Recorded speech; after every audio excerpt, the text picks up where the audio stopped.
Tonight we're honoring Bob Kingsley. Bob's been a huge supporter of us for a long time.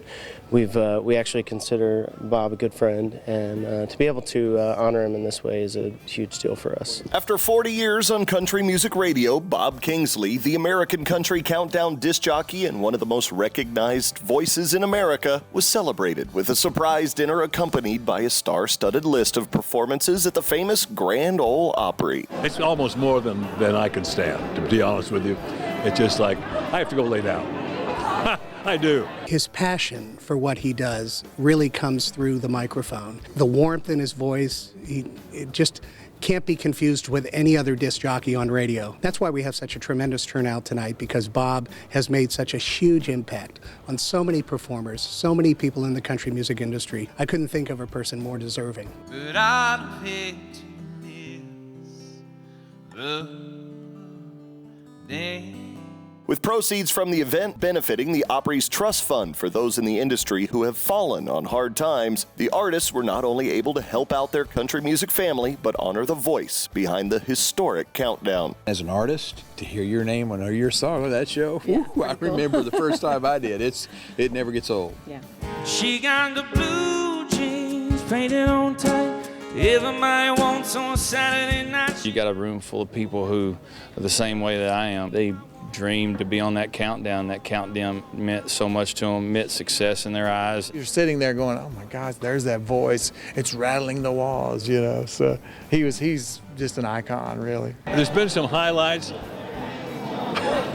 but tonight goes at the top of the highlight reel. And just a few days later, the Opry added another top to its own highlight reel as the show at its new home of the Grand Ole Opry House celebrated its 40th birthday. Opry members and supporters filled the legendary stage singing the same song Roy Acuff belted out when the curtain rose for the first time on March 16, 1974.